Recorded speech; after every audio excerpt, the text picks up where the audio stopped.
Very good evening सभी मित्रों का स्वागत अभिनंदन है उत्कर्ष की पवित्र धरा पर।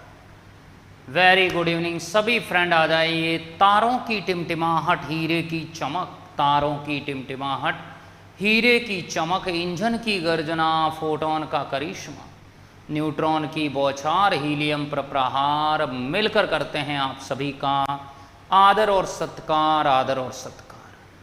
सभी का स्वागत है, सभी का अभिनंदन है, सभी का स्वागत है। यस, कौन कौन पढ़कर आया है मुझे बताइए, कौन कौन रिवाइज करके आया है। Very good evening.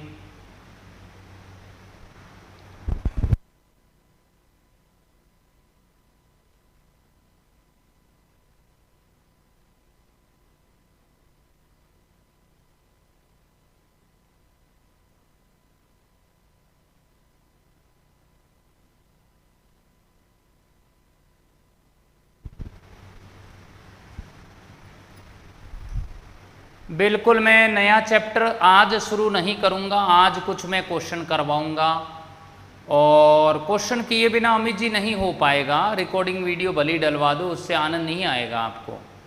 बिना पेन चलाए, बिना हाथों से प्रश्न किए आपसे क्वेश्चन नहीं होंगे। हाँ, कल क्लास नहीं हो पाया था जूही मींडा, कल क्लास नहीं हुआ, कोई बात नहीं, कोई बात नहीं। हम आज आगे बढ़ रहे हैं और आज क्या होने वाला है देखिए।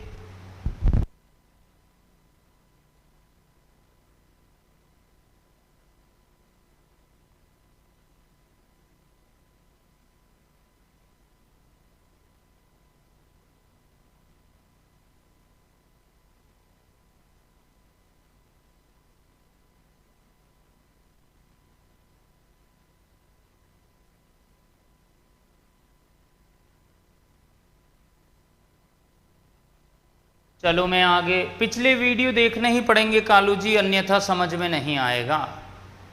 चलिए, ये क्वेश्चन हमारा हो चुका है, ये भी हो चुका है, ये भी हो चुका है और ये भी अपन ने लास्ट डे कर लिया था।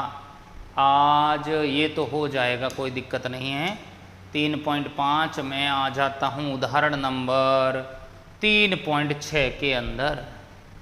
चैप्टर खत्म होने वाला, चैप्टर हो गया खत्म, चैप्टर खत्म हो चुका है। मैं न्यूमेरिकल करवा रहा हूँ, मैं न्यूमेरिकल करवा रहा हूँ। उदाहरण नंबर 3.6 देखिएगा क्या कहना चाह रहा है कि गैलीलियो का विषम अंक संबंधित नियम क्या है। इस नियम के अनुसार विराम अवस्था से गिरती हुई किसी वस्तु के द्वारा समान समय अंतरालों में चली गई दूरियां एक दूसरे से उसी अनुपात में होती हैं जिस अनुपात में 1 से प्रारंभ होने वाले विषम अंक, अर्थात 1:3:5:7। इस कथन को सिद्ध करना है। हाँ, इस कथन को हमें सिद्ध करना है। कहने का मतलब ये है कि गैलीलियो का विषम अंक संबंधित नियम बताना है और इस नियम के अनुसार विराम अवस्था से गिरती हुई कोई वस्तु है और उसके द्वारा समान समय अंतराल में चली गई दूरियां हैं और वो एक दूसरे से उसी अनुपात में हैं जिस अनुपात में 1 से प्रारंभ होने वाले विषम अंक, मैं कहूँगा 1:3:5:7 सिद्ध करना है। चलो ठीक है, लो देखो, मतलब दूरियों का अनुपात मुझे इस अनुपात में बताना है। तो ये मान के चलना है हमें, क्या मैं कहूँगा कि यहाँ से एक m द्रव्यमान की वस्तु को गिराया गया। क्या किया गया है, यहाँ से मैं एक m द्रव्यमान की वस्तु को गिरा रहा हूँ, तो इसका वेग क्या हो जाएगा, 0 हो जाएगा। तो इसका वेग क्या होगा, 0 हो जाएगा। विराम अवस्था से गिरती हुई वस्तु द्वारा समान समय अंतराल में चली गई दूरियां हैं और एक दूसरे से उसी अनुपात में होती है जिस अनुपात में 1 से प्रारंभ होने वाला विषम अंक।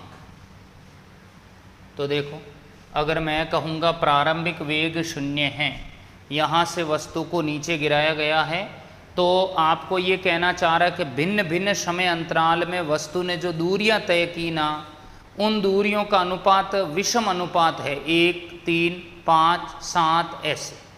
समझ गए?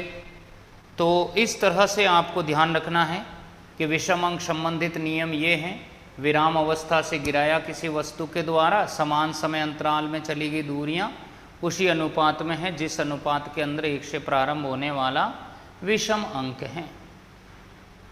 लो देखो कैसे, देखिए, तो मैं यहां पर कहूंगा अतः m द्रव्यमान की वस्तु को, m द्रव्यमान की वस्तु को h ऊंचाई से गिराए जाने पर क्या हो जाएगा? गिराए जाने पर u बराबर 0 होगा कि नहीं? यस।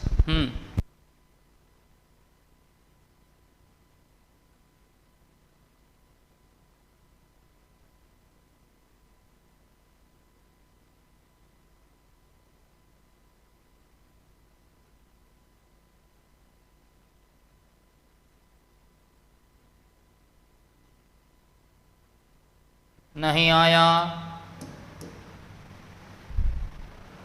मैं कहूँगा s बराबर ut प्लस हाफ GT²। होगा कि नहीं होगा? क्या ये होगा कि नहीं होगा? प्रारंभिक वेग 0 है तो s बराबर हाफ GT²। कोई डाउट है किसी को?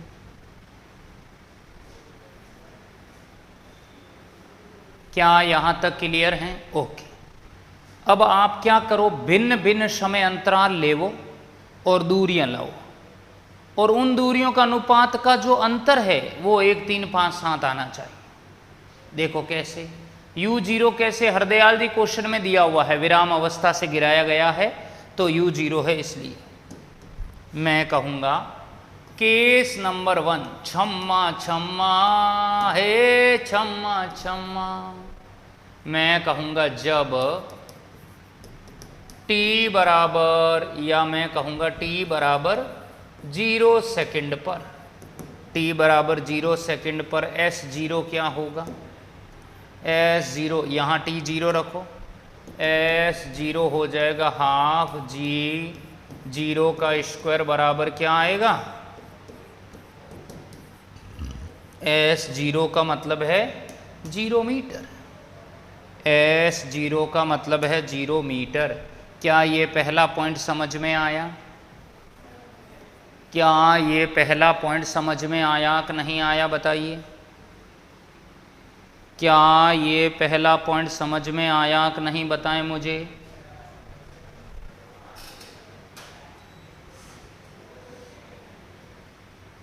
बताइए। केस नंबर 02 देखना है। केस नंबर 02 क्या है? मैं कहूँगा जब t बराबर, मैं कहूँगा t सेकंड है, तो क्या हो जाएगा? s बराबर हाफ GT² है, तो s1 बराबर हाफ t का स्क्वायर हो गया, हाफ GT²। ये मेरे पास s1 आ गया है, s1 बराबर हाफ GT²। कोई डाउट किसी को?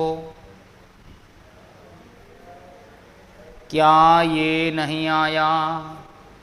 कैसे पता करें कौन सा सूत्र लगेगा? ये तो प्रैक्टिस से आएगा मित्र, धीरे धीरे आएगा, प्रैक्टिस से आएगा। जी कहाँ गया? 0 से गुणा करेंगे 0 ही आएगा। जी का क्या रोल है हरदयाल जी? केस नंबर 3 देखो, t बराबर 2t सेकंड पर, t बराबर 2t सेकंड पर s3 half g t square, s3 half g, t की जगह क्या कह दूं मैं, 2t का होल स्क्वायर, होगा कि नहीं होगा? यस, s3 बराबर हाफ क्या हो जाएगा, ये हो जाएगा 1/2 जी 4t स्क्वायर। सुनो ना, सुनो ना, क्या हो जाएगा, s3 बराबर 4 into half g t square, s3 बराबर 4, और ये मुझे बताओ क्या बन रहा है, ये मुझे बताओ s1 नहीं बन रहा है क्या, ये मुझे बताओ s1 नहीं बन रहा है, हाफ जी टी स्क्वायर, क्या ये s1 नहीं है, 4 ऑफ s1, क्या ये नहीं आया? t क्यों लिया, तो डीराम क्या लूंगा बताओ, ये कह रहा है ना भिन्न भिन्न समय अंतराल, तो भिन्न भिन्न समय अंतराल पे हमें लेना है t बराबर 0, 1, t बराबर t बराबर 2, t 3, t 4, t 5, t 7, t ऐसे लेना है। हाँ, t मैं मान रहा हूँ, t मैं मानूंगा, फिर उनका रेशियो निकाल के अंतर निकालूंगा, तब जाके आंसर आएगा, एकदम नहीं आएगा। हाफ जी टी स्क्वायर सूत्र कहाँ से आया, निशु मिंडा, s बराबर U T plus half g t square गति की समीकरण है, प्रारंभिक वेग 0 बोला है तो हाफ जी टी स्क्वायर बच गया।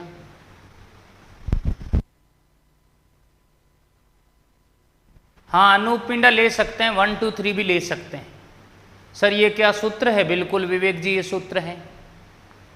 s3 कैसे आया, t की जगह मैंने 2t रख दिया, हाफ जी 4t स्क्वायर, और ये मेरे पास बाहर आ गया। बताइए नहीं आया क्या, हरिया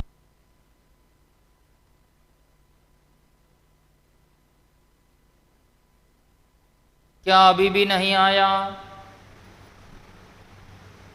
हाँ बहुत बढ़िया, बहुत। 2t कहाँ से आया, ये माना है विवेक जी, ये हमने माना है। ये कह रहे ना क्वेश्चन को आप नहीं पढ़ते हैं क्या, मुझे ये बताओ, क्या आप क्वेश्चन को कभी नहीं पढ़ते हैं क्या? अरे भाई जो ये पूछ रहा है ना 2t कहाँ से आया, ये सब कहाँ से आया, क्या आपने क्वेश्चन को पढ़ा? एक बार क्वेश्चन को पढ़िए तब जाके पता चलेगा, एक दिन में नहीं आएगा, नहीं आएगा, क्वेश्चन को पढ़ो। विषम अंक सिद्धांत विराम अवस्था में गिर रही है, कोई मित्र कह रहा u0 कैसे हुआ, और वो भी इंटेलिजेंट विद्यार्थी पूछ रहे हरदयाल, u बराबर 0 क्वेश्चन ने खुद ने बोला है, भाई थोड़ा दिमाग लगाए, रटोगे कितने दिन, ऐसे तो मैं रिपीट करता ही रहूंगा, ऐसे तो मैं रिपीट करता ही रहूंगा हरदयाल जी। और कह रहा है वस्तु द्वारा समान समय अंतराल में चली गई दूरियां, अब दूरियों की समीकरण u0 है, तो मैंने s बराबर U T plus half g t square पढ़ा, u0 तो s बराबर हाफ जी टी स्क्वायर। जी क्या होता है, जी गुरुत्वीय त्वरण होता है, तो t बराबर 0 सेकंड लिया तो s0 आ गया, केस 1। t बराबर 2t लिया तो ये s1 हो गया half g t square, t बराबर 2t लिया है तो यहाँ हो गया 4 of half g t square 4s1। नहीं आया? केस नंबर 04 क्या होगा, मैं कहूँगा यदि t बराबर 3t हो जाए तो s4 बराबर हाफ जी टी स्क्वायर हो जाएगा, हाफ जी टी की जगह 3t हो जाएगा, और हाफ जी टी की जगह हो जाएगा 9t स्क्वायर। s4 बराबर क्या हो जाएगा, 9 into half g t square. नहीं आया? आ गया। जहीनिद यादव दिमाग लगाओ कैसे लाया हूं मैं। अब मुझे बताओ s1 किसके बराबर है, हाफ जी टी स्क्वायर के। s1 अगर हाफ जी टी स्क्वायर के हैं, ये हाफ जी टी स्क्वायर के हैं, तो s4 बराबर 9, और ये s1 ला ला ला ला ला ला ला क्या ये S4 9S1 नहीं आया? क्या ये S4 9S1 नहीं आया? क्या ये S4 9S1 नहीं आया? आया। केस नंबर 05, मैं कहूँगा यदि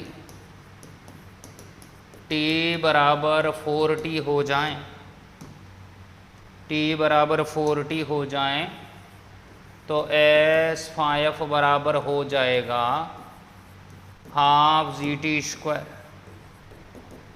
हाफ GT का वैल्यू होगा 4t का होल स्क्वायर।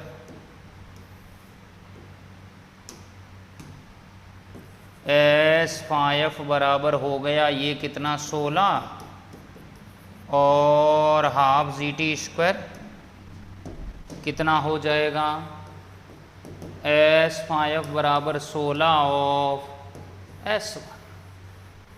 क्या ये नहीं आया? बहुत बढ़िया, शानदार शानदार। एक और ले लेता हूँ, एक और ले लेता हूँ। केस नंबर 06, केस नंबर 06 क्या है? मैं कहूँगा यदि t = 5t है तो S बराबर क्या हो जाएगा? S6 बराबर होगा हाफ GT², हाफ G ये हैं 5t का whole square 25 into half GT²।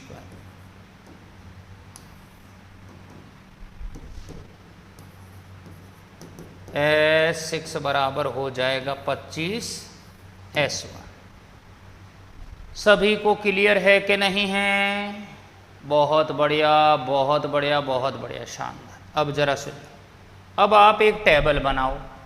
Table कैसे बनानी है? ऐसे बनानी है। इधर तो लिखना है समय, इधर लिखना है चली गई दूरी, चली गई दूरियां, और इधर लिखना है क्रमिक अंतराल। इनका इधर लाना है क्रमिक अंतराल, इधर लाना है। समय कितना है? t बराबर 0 सेकेंड। छम्मा छम्मा हे छम्मा छम्मा t सेकेंड। t बराबर है 2t सेकेंड। t बराबर है 3t सेकेंड।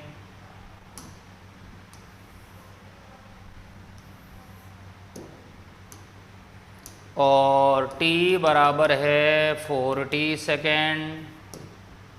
t बराबर है 5t सेकेंड। देख लो t बराबर 0 सेकेंड पे क्या हो रहा है? 0 सेकेंड पे कितना आ रहा है? 0 0 0 सेकेंड में 0 आ रहा है। 0 सेकेंड में 0 आ रहा है 0 मीटर। t सेकेंड में क्या आ रहा है? हाफ GT², जिसे हम S1 कह रहे हैं। और ये कितना आ रहा है मुझे बताओ? 2t पर, 2t पर आ रहा है 4S1 S3, 4S1 आ रहा है, 4 ऑफ S1 आ रहा है। 3t पर कितना आ रहा है बताइए? 3t पर 9S1 आ रहा है। 3t पर 9S1 आ रहा है। 4t पर कितना आ रहा है बताइए? 16S1, 16S1। 5t पर कितना आ रहा है? 5t पर आ रहा है मैं कहूँगा 25S1, 25S1। समझ आया? हाँ, बहुत बढ़िया, शानदार शानदार। संगीता जी ये भिन्न भिन्न स्थितियाँ हैं, भिन्न भिन्न स्थितियाँ हैं। अब इनका डिफरेंस लाओ। डिफरेंस का मतलब है इन दोनों का डिफरेंस ले। तो 0 में से ये इधर तो 0 ही होगा। 0 में से ये 0 तो यहाँ रख दो। S1 में से 4S1 घटाओ तो मुझे बताइए 4s1 माइनस s1 बराबर, एक बार तो इसको s1 लेना ही पड़ेगा, ये s1 ले ही लीजिए। और मैं कहूँगा अब ये s1 में से 4s1 घटाओ, 4s1 माइनस s1 कितना आ रहा है 3s1। अब ये क्या करो, 4s1 में से 9s1 घटाओ, तो 9s1 माइनस 4s1 बराबर क्या हो जाएगा 5s1। फिर क्या हो जाएगा, अब क्या करो, अब ये 9 में से क्या करो, 9 में से 16 घटाओ, तो 16s1 माइनस 9s1 कितना आ जाएगा 7s1। अब 16 में से ये 25 घटाइए, 16 और 10 26, तो ये हो गया 25s1 माइनस 16s1 कितना आ जाएगा बताओ, 16 10 26 9s1। क्या ये समझ आया? कितना अंतराल आया है देखो, 0s1 3s1 5s1 और 7s1 9s1। अगर मैं अनुपात कहूँ, चली गई दूरियों का अनुपात कितना आ रहा है, चली गई दूरियों का अनुपात कितना आ रहा है, चली गई दूरियों का अनुपात आ जाएगा s1 s2 s3 s4। देख लीजिए, s1 3s1 5s1, s1 3s1 5s1 7s1 और 9s1। अनुपात निकालना है मुझे, जरा जरा जरा जरा। ओए राजू नहीं आया, क्या यही सिद्ध करने को कह रहा था क्वेश्चन, क्या यही सिद्ध करने को कह रहा था? डन। जादूगर में जादूगर नहीं आया, क्या ये नहीं आया, क्या ये नहीं आया, बता। Hurry up hurry up.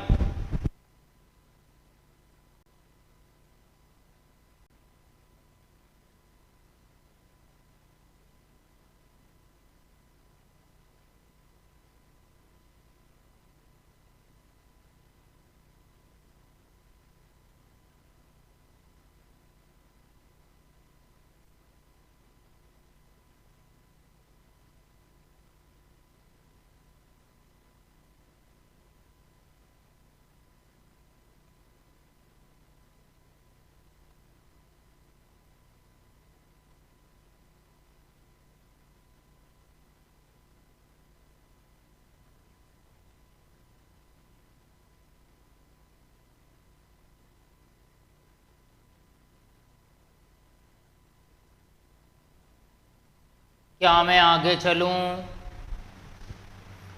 क्या ये प्रश्न समझ में आया सभी को?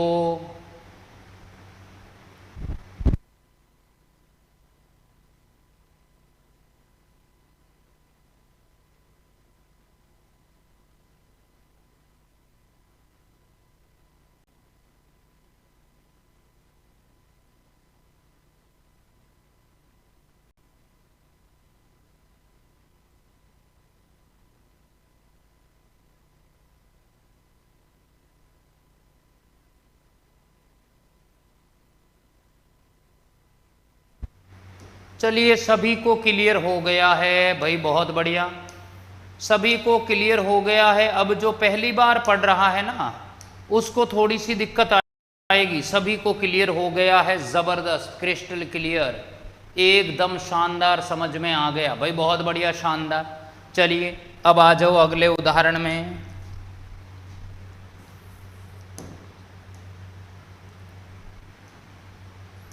क्या कहना चाह रहा है कि प्रतिक्रिया काल, कभी कभी हमारे सामने ऐसी परिस्थिति पैदा हो जाती है कि हमसे तत्क्षण कार्यवाही की अपेक्षा की जाती है, किंतु अनुक्रिया, मैं कहूँगा अनुक्रिया व्यक्त करने में हमसे कुछ समय लग जाता है। सही कह रहा है, कभी कभी ऐसी परिस्थिति होती है कि हम फटाक से काम करना चाहते हैं पर हमें समय लग जाता है, हम नहीं कर पाते हैं। प्रतिक्रिया जो काल है, सभी को आ गया भाई, बहुत बढ़िया, शानदार। प्रतिक्रिया काल किसी व्यक्ति को कोई घटनाक्रम देखने में और उसके विषय में सोचने में, कार्यवाही करने में लगने वाला समय है। मतलब प्रतिक्रिया काल कुल मिला के क्या है? प्रतिक्रिया काल का मतलब है समय। लॉक कर दीजिए, लॉक कर दीजिए, प्रतिक्रिया काल का मतलब है समय। उदाहरण के फलस्वरूप मान लीजिए कि कोई व्यक्ति सड़क पर कार चला रहा है और अचानक रास्ते में क्या हो गया, एक लड़का सामने आ जाता है। तो कार में तेजी से ब्रेक लगाने पर पहले व्यक्ति को जो समय लग जाता है उसे प्रतिक्रिया काल हम कहेंगे। ठीक है, कार में तेजी से ब्रेक लगाने से पहले व्यक्ति को जो समय लग जाता है उसे प्रतिक्रिया काल हम कहेंगे। प्रतिक्रिया काल परिस्थिति की जटिलता और व्यक्ति विशेष पर निर्भर कर रहा है। प्रतिक्रिया काल का मतलब है समय। ठीक है, आप स्वयं का प्रतिक्रिया काल एक साधारण प्रयोग के द्वारा माप सकते हैं। आप अपने मित्र को एक रूलर दीजिए और उससे कहें कि वह आपके हाथ के अंगूठे और तर्जनी के बीच की खाली जगह में रूलर ऊर्ध्वाधर दिशा में गिरा देवें। मतलब यह है कि आपके हाथ के अंगूठे और तर्जनी के बीच की खाली जगह के रूलर को ऊर्ध्वाधर दिशा में गिरा दे। रूलर का मतलब ये फोटो दिया गया है, ये इस तरह से, ये हाथ में रूलर दिया है और ये मेरा हाथ है और ये मेरे मित्र का हाथ है। तो ये मित्र का जो हाथ है, इस रूलर को अचानक छोड़ दिया जाए तो क्या हो जाएगा कि ज्यों ही रूलर को छोड़ा जाए आप उसे पकड़ लीजिए। ठीक है, इन दोनों घटनाओं, रूलर को छोड़ने और आपके द्वारा पकड़ने के बीच में समय TRR का मतलब रिएक्शन लग रहा है और रूलर के द्वारा चली गई दूरी D को माप लीजिए। किसी विशेष उदाहरण में D 21.0 सेंटीमीटर है तो प्रतिक्रिया काल की गणना करनी है। कुछ भी नहीं कहा है, कुछ भी नहीं कहा है। ये कहा है कि ये जो रूलर है, अगर मैं इस स्केल को छोड़ूं तो मेरा मित्र क्या कर लेगा, उस स्केल को पकड़ लेगा। तो उसको पकड़ने में कितना समय लगेगा, कितना समय लगेगा, कितना समय लगेगा, ये हमें बताना है। तो फटाफट बताओ जरा जल्दी से। हरी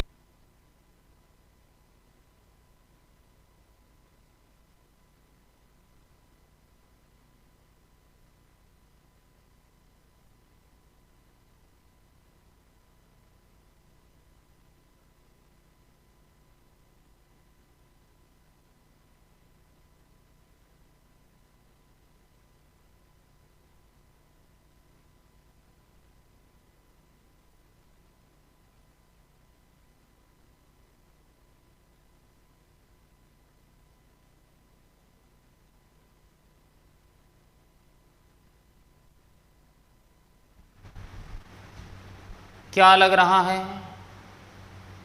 कैसा लगता है? चलूं आगे। तो मित्रों ये क्वेश्चन एक लाइन का है। क्वेश्चन इतना बड़ा जरूर है पर आंसर इसका एक लाइन का है, एक लाइन का है। हमें समय लाना है, हमें समय लाना है। दूरी D बराबर 21.0 सेंटीमीटर दी है तो 21 × 10⁻⁻2 मीटर ले लीजिए। और मैं कहूँगा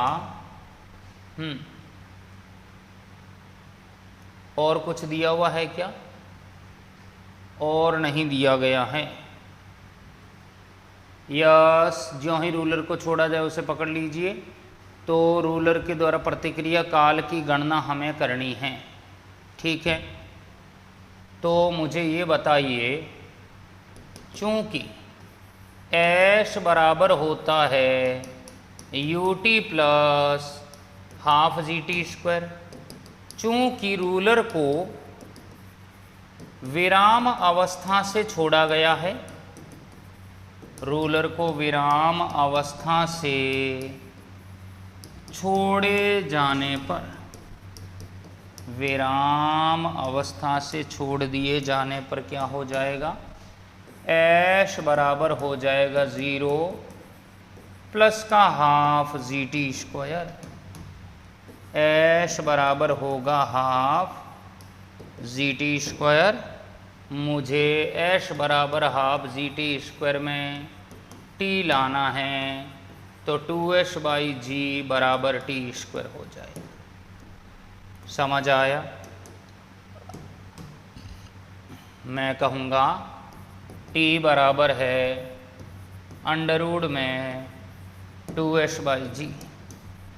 तो ये हो जाएगा मेरे पास 2s और s कितना है 21.0। t बराबर है 2 21 10 की घात -2 मीटर और g गुरुत्वीय त्वरण होता है 10। g का मान 10 होता है, ध्यान रखना, 10 मीटर प्रति सेकंड स्क्वायर। नहीं आया? कहाँ है गुरुजी? मैं तो यहीं हूँ। जूही जी नहीं आया? ओ जूही मींडा, क्या अभी भी नहीं आया? क्या अभी भी नहीं आया? मुझे बताइए। इस इक्वेशन के माध्यम से नहीं आया क्या? बताएं।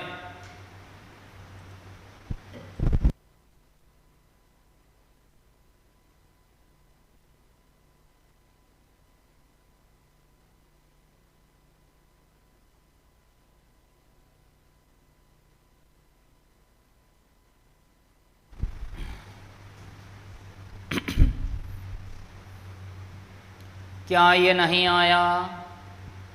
आ गया, बस आ गया तो और क्या चाहिए। देखिए जी का वैल्यू हमें मालूम है, डी दिया है 21 सेंटीमीटर, 21 10 की घात -2। कुमकुम मिंडा वापस सुन लो, नहीं आया तो कुमकुम मिंडा वापस सुन लो। हाँ, s बराबर ut प्लस हाफ GT² है और रूलर को विराम अवस्था से गिराया गया है तो u0 हाफ GT²। यहाँ पे क्या हो जाएगा? t² बराबर 2s/g, t बराबर अंडर रूट में 2s/g हो जाएगा।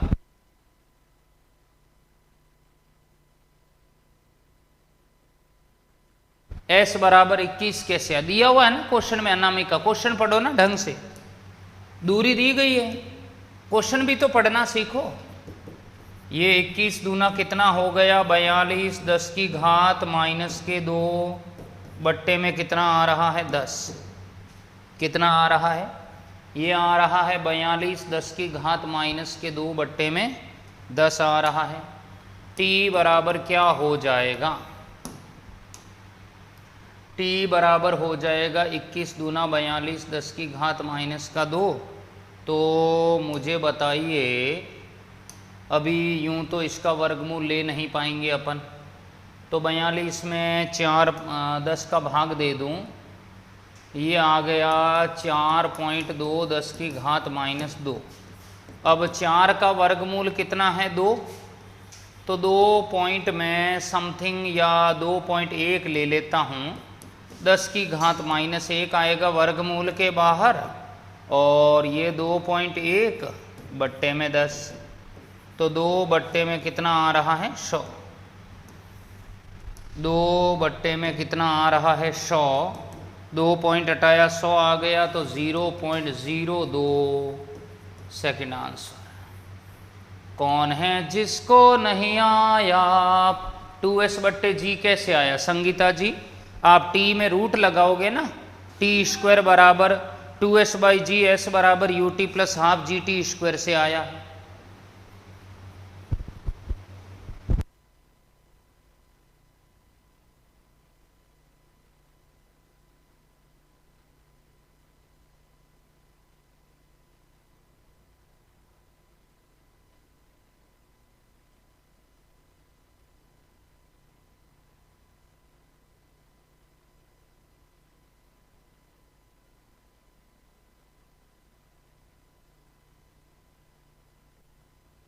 नहीं आया?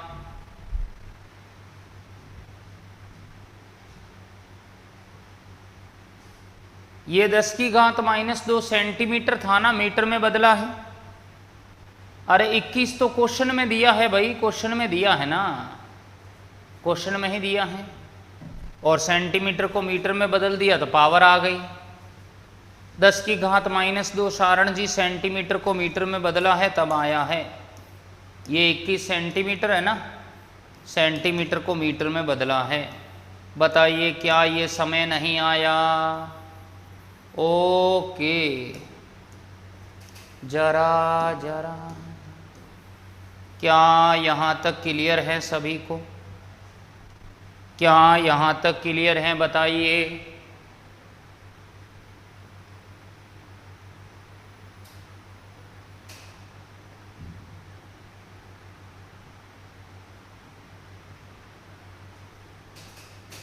चलो क्या आगे?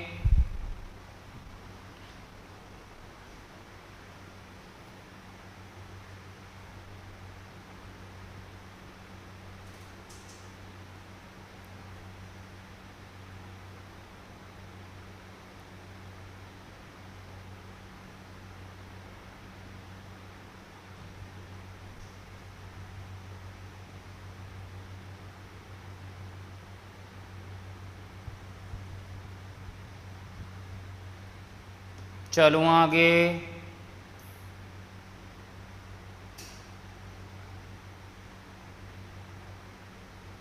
ओके, लो भाई ये तो सभी को आ गया, बहुत आसान प्रश्न था। अब आइए इसमें, आइए इसमें लास्ट उदाहरण है, पाठ्य पुस्तक का लास्ट उदाहरण है। आपेक्षिक वेग का आंसर क्वेश्चन आ गया है। जो आपेक्षिक वेग अपन ने पढ़ा था उसका प्रश्न आ गया है। चलिए, दो समांतर रेल पटरियां हैं, उत्तर और दक्षिण दिशा में हैं। एक रेलगाड़ी ए उत्तर दिशा में चल रही है 54 किलोमीटर प्रति घंटा की चाल से। दूसरी रेलगाड़ी बी है वो दक्षिण दिशा में चल रही है 90 किलोमीटर प्रति घंटा की चाल से। ए के सापेक्ष बी का आपेक्षिक वेग निकालिए और बी के सापेक्ष पृथ्वी का आपेक्षिक वेग निकालिए। रेलगाड़ी ए की छत पर गति की विपरीत दिशा में ए के सापेक्ष 18 किलोमीटर प्रति घंटा के वेग से दौड़ते हुए बंदर के वेग की गणना कीजिए जो पृथ्वी पर खड़े व्यक्ति द्वारा देखा जा रहा है। कैसे करेंगे देख लो। अब सीधा सा प्रश्न है, पहले तो आप यहाँ पे क्या करो, ये दो रेलगाड़ियाँ बना दीजिए। ये मैं कहूँगा ये जा रही है इस तरफ और ये दूसरी रेलगाड़ी आ रही है इस तरफ। ला ला ला ला ला ला ला, देखिए देखिए देखिए, ये मैं कहूँगा इस तरफ जा रही है,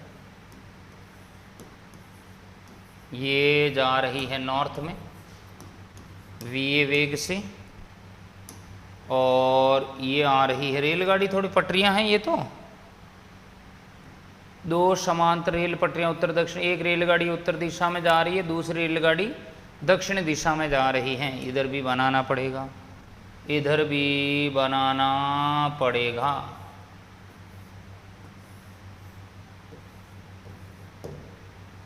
ये मैं कहूँगा कितने वेग से जा रही हैं, वीबी वेग से जा रही हैं।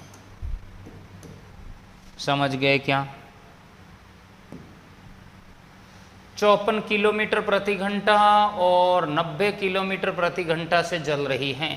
ठीक है, और कोई हमें नहीं पूछ रहा है। विपरीत दिशा में बंदर के वेग की गणना भी हमें करनी पड़ेगी।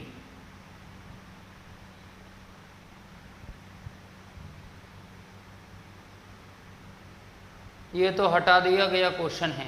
जियान जी, टॉपिक भी तो हटा दिया है। आपेक्षिक वेग अपन ने पढ़ा है ना, टॉपिक भी तो हटाया गया है, फिर भी अपन ने पढ़ाई है, फिर भी अपन ने पढ़ाई है ना, कोई दिक्कत नहीं है। पहला देखिए, वी ए, वी ए का मतलब है ए का वेग कितना है। ए का वेग है 54 किलोमीटर प्रति घंटा। 54 किलोमीटर प्रति घंटा, 54 किलोमीटर का मतलब 10 की घात 3 हो गया, और प्रति घंटा 1 घंटा हो गया है 60 मिनट, 1 मिनट हो गया है 60 सेकेंड। नहीं आया।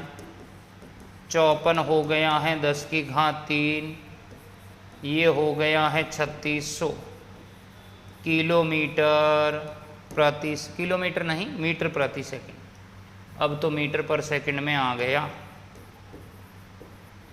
मीटर प्रति सेकंड में आ गया है। ये हो गया है मेरे पास, ए 2 जीरो तो यहाँ से कट गया, ये कितना आ जाएगा मेरे पास बताना है। मैं कहूँगा वी ए बराबर हो गया 540 बट्टे 36।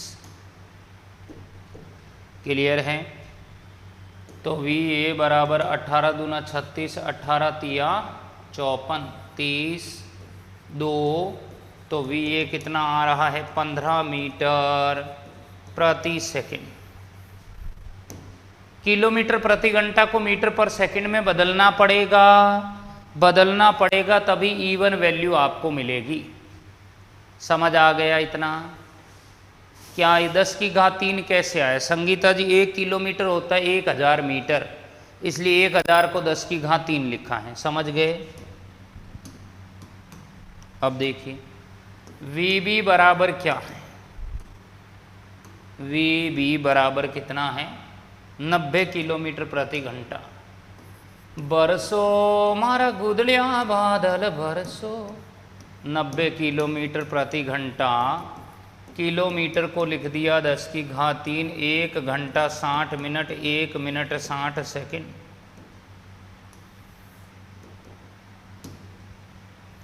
तो वी बी बराबर क्या हो जाएगा मुझे बताओ? 1 2 3, बस ये हो गया है 900 बट्टे 36। क्या हो जाएगा 900 बट्टे में 36? तो वी बी बराबर क्या होगा? 18 पंजे 90, 50 2, तो वी बी बराबर कितना आ रहा है? 25 मीटर प्रति सेकंड। कौन है जिसको नहीं आया? क्या यहाँ तक क्लियर है सभी को? सभी को क्लियर है क्या?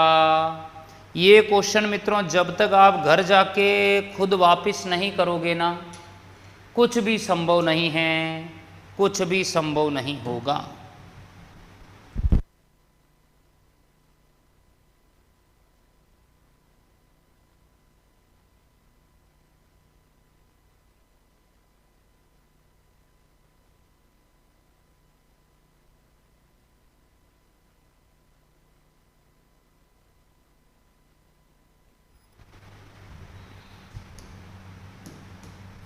ओके, चलो आगे। यहाँ तक तो क्लियर है। अब देखिए हमें पहला लाना है अभी ए के सापेक्ष बी का, ए के सापेक्ष बी का आपेक्षिक वेग लाना है। कैसे आएगा देखिए, मैं कहूँगा पहला पॉइंट, ए के सापेक्ष बी का आपेक्षिक वेग मुझे लाना है। ए के सापेक्ष बी का कैसे लाऊंगा? तो ज़रा देखना है, वी ए बी बराबर v b minus v a के सापेक्ष बी का लाना है तो वी बी ए करना पड़ेगा, वी बी माइनस वी। क्या ये नहीं आया? अरे पढ़ाया है ना आपेक्षिक वेग। क्या ये नहीं आया? ए के सापेक्ष बी का आपेक्षिक वेग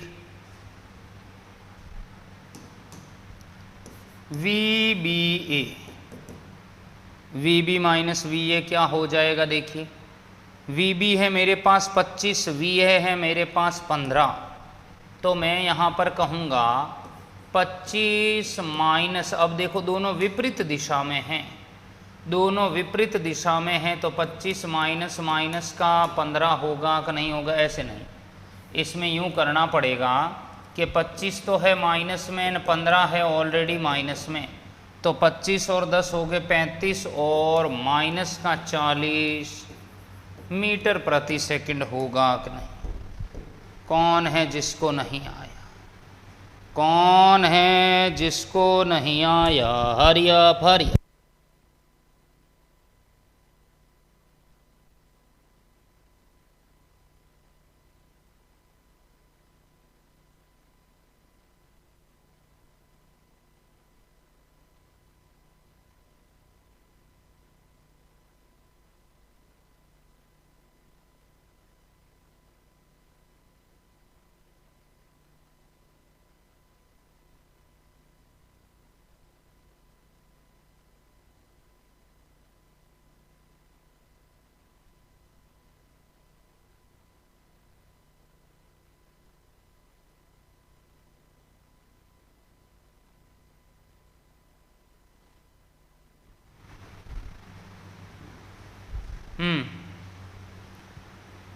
क्या पहला 25 क्यों किया? क्योंकि दोनों विपरीत है ना भाई। 25 जो है इधर आ रहा है नेगेटिव साउथ डायरेक्शन में, तो हम नेगेटिव लेंगे, और वो पहले वाला नॉर्थ में है तो वो पॉजिटिव लेंगे, और आगे माइनस पहले से आ रहा है, इसलिए हमारे पास हो गया है -40। अनूप जी दोनों विपरीत है ना, -25 कहाँ से आया? इसलिए आया क्योंकि बी जो है वो साउथ दिशा में चल रहा है, विपरीत दिशा में चल रहा है ए के, इसलिए माइनस आया है, इसलिए माइनस आया है।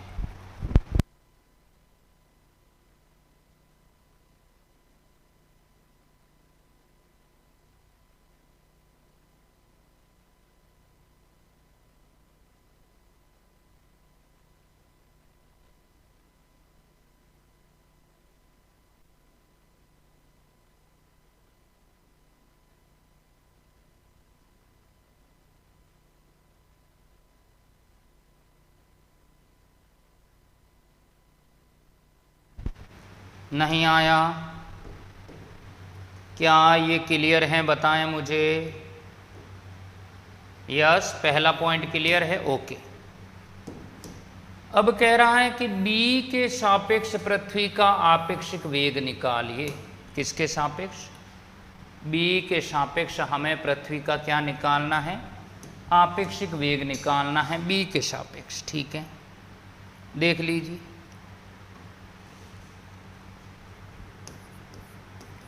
बी के सापेक्ष पृथ्वी का आपेक्षिक वेग निकालना है। पृथ्वी का आपेक्षिक वेग मुझे लाना है बी के सापेक्ष। किसके सापेक्ष लाना है? बी के सापेक्ष लाना है। तो बी के सापेक्ष अगर मुझे पृथ्वी का आपेक्षिक वेग लाना है तो मुझे बताइए ये होगा वी बी ए, मतलब मुझे बी के सापेक्ष अर्थ का लाना है, तो वी ई बी कहूँगा। अरे ई का मतलब है अर्थ, तो v e minus v b करूँगा। अरे बी के सापेक्ष पृथ्वी का लाना है तो वी ई बी, पृथ्वी में से बी का घटाऊँगा कि नहीं घटाऊँगा? पृथ्वी में से बी का घटाऊँगा कि नहीं घटाऊँगा? बोलो ना।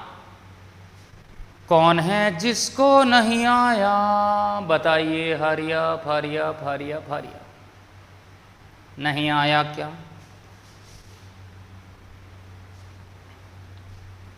क्या ये नहीं आया?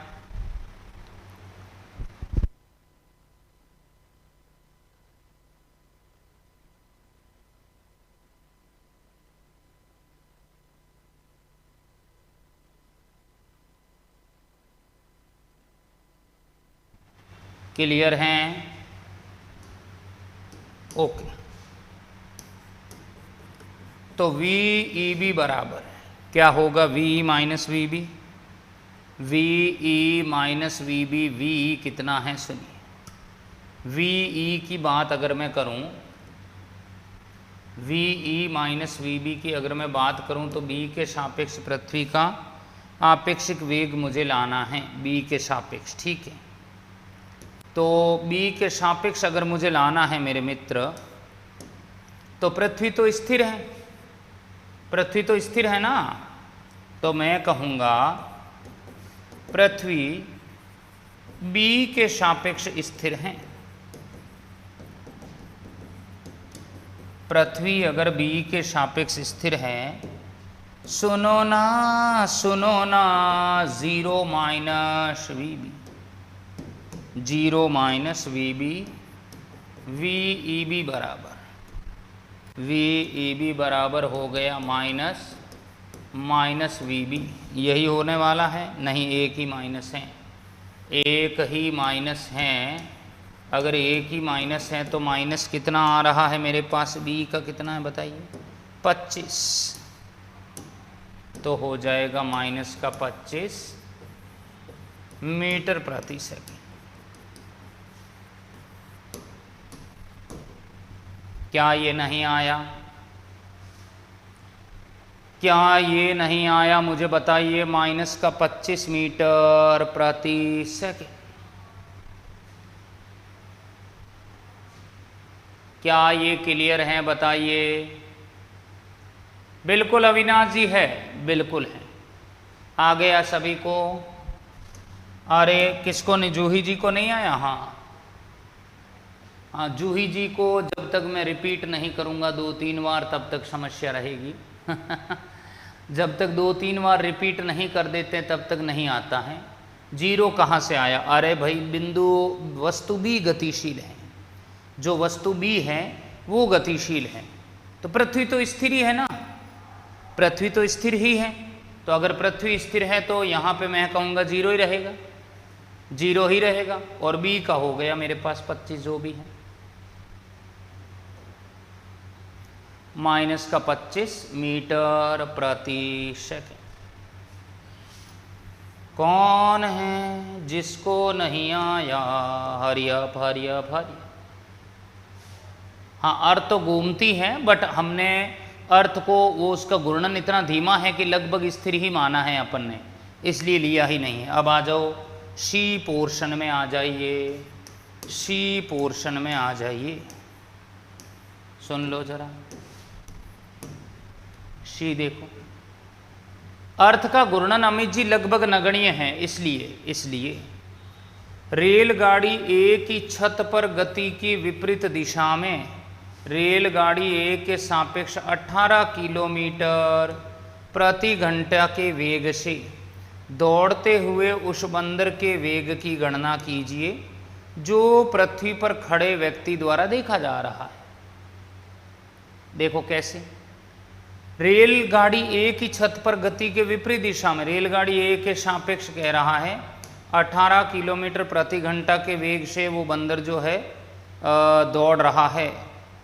अच्छा, विपरीत दिशा में दौड़ रहा है। रेलगाड़ी ए के सापेक्ष 18 किलोमीटर पर सेकंड वेग से दौड़ते हुए बंदर के वेग की गणना करनी है जो पृथ्वी पर खड़े व्यक्ति द्वारा देखा जा रहा है। ओके, ठीक है। क्या कहना चाहेगा? क्वेश्चन कहना चाह रहा है रेलगाड़ी के सापेक्ष बंदर की चाल, रेलगाड़ी के सापेक्ष बंदर की जो चाल है वो कितनी है? रेलगाड़ी के सापेक्ष बंदर की चाल है v of rail of m। मैं कहूँगा ऐसे कर दूँ, v मंकी ऑफ ट्रेन, ये दिया गया है -18 किलोमीटर प्रति घंटा, ये -18 किलोमीटर हो गया 10 की घात 3 और ये हो गया 3600। -18 10 की घात 3 बट्टे ये 3600 में 2 जीरो कट गया, 18 दूना 36, 1/2 और ये हो गया मेरे पास 10 माइनस के 5 मीटर प्रति सेकंड बच गया है। V monkey, v monkey, v monkey. तो मैं कहूँगा बंदर का वेग दिया गया है ट्रेन के सापेक्ष, तो v monkey minus v train. और कौन सी ट्रेन? पहली वाली। अब ये मेरे पास माइनस का 5 दिया गया है। देखो क्वेश्चन को ढंग से पढ़ो। रेलगाड़ी ए की छत पर गति के विपरीत दिशा में, रेलगाड़ी ए के सापेक्ष 18 किलोमीटर प्रति घंटा के वेग से चल रहा है। कितने वेग से? 18 किलोमीटर प्रति घंटा के वेग से दौड़ते हुए बंदर के वेग की गणना करनी, दौड़ते हुए बंदर के वेग की गणना करनी है 18 किलोमीटर प्रति घंटा के वेग से। सुन लो, 18 किलोमीटर प्रति घंटा के वेग से।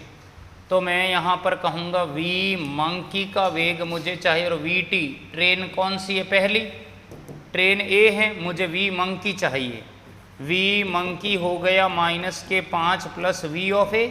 सुनो ना, सुनो ना, कल नया चैप्टर स्टार्ट होगा। अनामिका जी नहीं, कल मैं क्वेश्चन ही करवाऊंगा। अभी कल हम क्वेश्चन प्रैक्टिस करेंगे, फिर परसों से हम नया चैप्टर स्टार्ट करेंगे। क्या ये नहीं आया?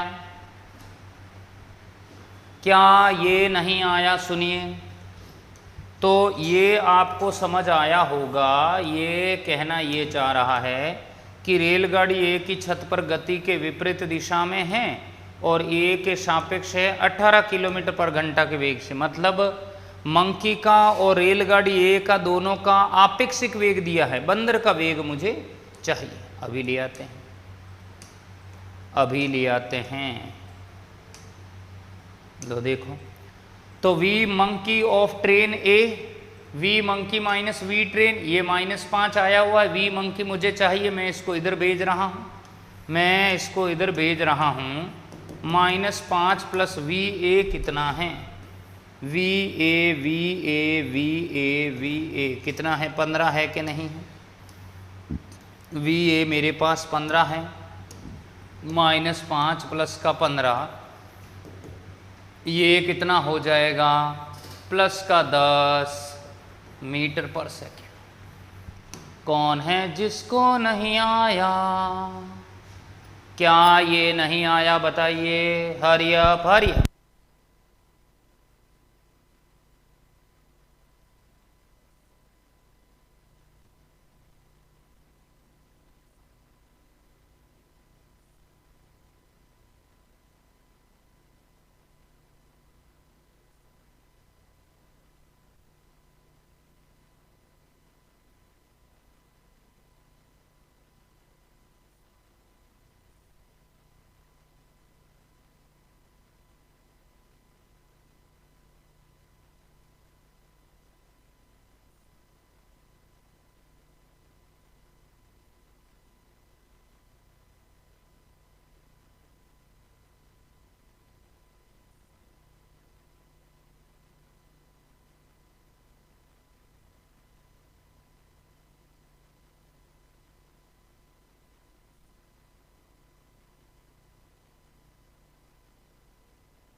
हेलो, नहीं आया, नहीं आया भावेश जी, फिर से सुन लो। वी मंकी का दिया गया है ट्रेन के सापेक्ष, तो v monkey minus v train, minus का 5 v monkey minus v a, ये हो गया। वी मंकी मुझे चाहिए तो इसको इधर भेज दो, -5 plus v a, v monkey -5 plus 15 plus का 10 मीटर प्रति सेकेंड। लो भैया, बहुत ही ज़बरदस्त तरीके से मैंने सभी उदाहरणों को समाप्त कर दिया है। क्या ये सभी क्वेश्चन क्लियर हुए? सभी उदाहरण क्लियर हुए हैं? बहुत बढ़िया, शानदार। बिल्कुल प्रशांत गुप्ता जी ऐसा कर देंगे, बिल्कुल डलवा देंगे। आज के लिए मैं इतना ही रखता हूँ। कल मैं पाठ्य पुस्तक प्रश्नों की चर्चा करूँगा और क्वेश्चन को करते हुए फिर मैं और आगे बढ़ूँगा। बताइए कौन कौन पढ़कर आएगा, आगे वादा करो मुझसे। तो सभी रिवाइज करके आएँ, सभी पढ़कर आएँ, अच्छे से रिवाइज करके आएँ। असल में वही जीवन की चाल को समझता है, असल में वही जीवन की चाल को समझता है जो सफ़र में धूल को गुलाल समझता है, गुलाल समझता है। चलिए मेरे मित्रों, thank you, take care, bye bye, जय हिंद।